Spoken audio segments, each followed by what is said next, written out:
Hey you guys, what up, what up? It's Carissa and I am back with this week's video, and I'm about to give you the 6 steps to reverse planning process so that you never miss a deadline, a meeting, or a major event again. Being late to a meeting or missing a major deadline has happened to the best of us. Like, trust me, I've been there. I've been late to a few meetings. I've missed marketing ad deadlines. I've even missed a flight with the family to Puerto Rico because we didn't have our shit together. All right, so about 6 years ago, when I was handling and managing all of the marketing for a local body shop, there was one event that I completely underestimated the amount of work and time and energy that it was going to take in order for this event to happen very successfully. Okay. So there I was the week of realizing I was like, oh my God, I haven't done anything for this. I haven't lined up sponsors. I haven't done blah, blah, like all that stuff came crushing down on me. And I was running around like a mad woman the week before. I mean, I was driving uptown to get print work, and I was doing going to get Sam's Club to get food, and I was like, booze, I need lots of booze for this event, and all these things. I was being crazy, all because I needed to cover my ass, right? I needed to make it look like I had everything under the control. That way, the minute the doors opened and we went on with this event, no one would have known. Okay, but I had to panic and hustle the week of the event because of poor planning. So it only takes, I can't even say that because I was going to say it only takes one time for me to learn that lesson, and it hasn't. I'm a human being. This happens to everyone. And even though I'm a scheduling junkie, occasionally there's still something that I'm late to. I'll be honest with that. But when it comes to that lesson specifically, I was like, girl, you ain't never going to let this happen again, because I did not like running around like a crazy woman, asking for favors and pulling in every kind of favor I could get. Like, oh, do you mind running here to get that? Do you mind running? That was I didn't like that. Okay. It made me feel super unprofessional, and not to mention super stressed out and overwhelmed that entire week. So this process that I'm about to give you will help you never miss a deadline, never miss an appointment, never be late or miss a flight. And here is the 6th step to reverse planning process. Here's how it works. Number 1, write down on paper when you need to be somewhere or when you have a deadline of some sort. Okay, so on the paper, over here, you should always have your deadline, okay? Deadline, and we're gonna work backwards. It's reverse planning. So number 1 is just write it down. When do you gotta show up? Number 2 is to write down every single thing that you're gonna need to do in order for that to happen, okay? So chunk everything down into bite-sized pieces, if you will. So if you want to get the kids out the door by 7 o'clock and you're tired of grabbing the sandwich, throwing lunch together all sloppily and you're feeding the kids a Pop-Tart and you're just trying to get in the car without spilling your coffee, maybe wake up 30 minutes earlier. But the goal is to write down 7 a.m. and what all has to happen between when you get up and 7 a.m. to get out the door without the craziness. You can tell I've been there. All right, so number 2 was to write everything down that needs to happen. Think about everything that is going to have to happen and write it down. That way you're aware of all the steps it's going to take. Number 3 is I want you to double check and rearrange the order of those tasks. Sometimes you don't even think about it, but you forgot you needed drive time to get to that meeting. So you need an extra buffer time. You get what I'm saying? Rearrange it and double check that you've got everything down. Number 4 is to write down right beside each bullet point how much time it's going to take for you to do that task. So many people get it wrong right here. They say, oh, I can clean off my desk, not a problem. It'll take me 20 minutes. But what happens? A lot can happen in that 20 minutes. It's called life, right? The school called and they need your daughter's shot record. Oh, an email just popped up from your boss and you got to answer it real quick.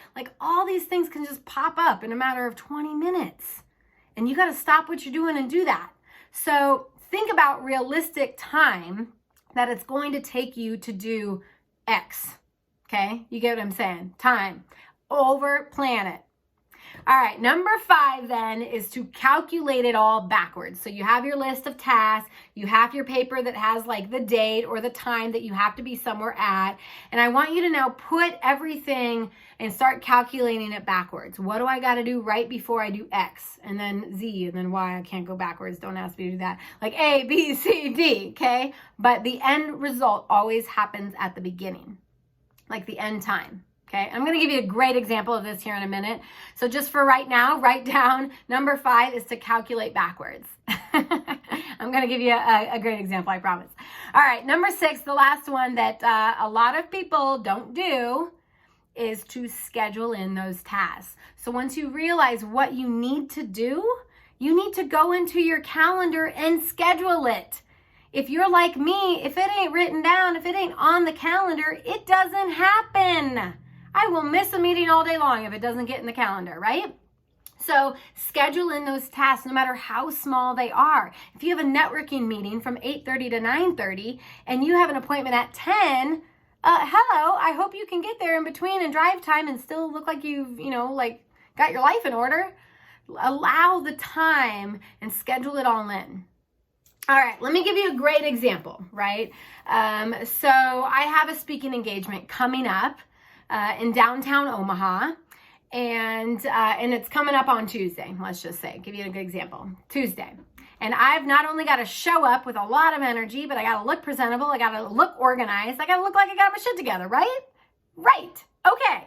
So here's a great example of how I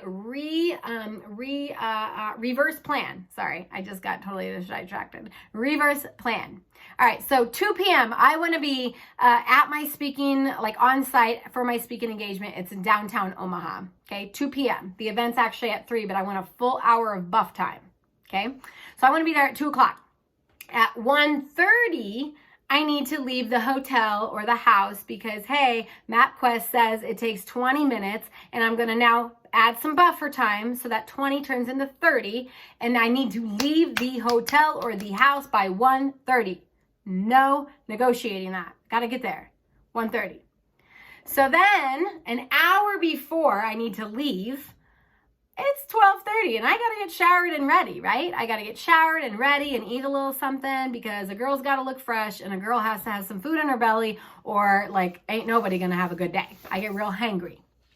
All right. So that was 12:30. At 11:30, I check and make sure that everything is in the basket, the suitcase that I am taking for this event. Now, the night before, I have packed it, but I'm just double checking. I always have a checklist of everything that I have to take to a speaking engagement, right?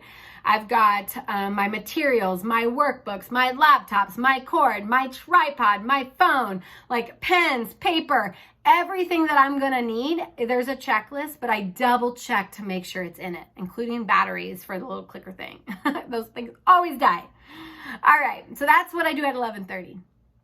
At 10:45, I take about 20 minutes to meditate and get myself grounded because anytime I have a speaking engagement, I get a little nervous because I'm excited and I'm like, yeah, I can't wait. And there's a little bit of those nerves that like go through your body.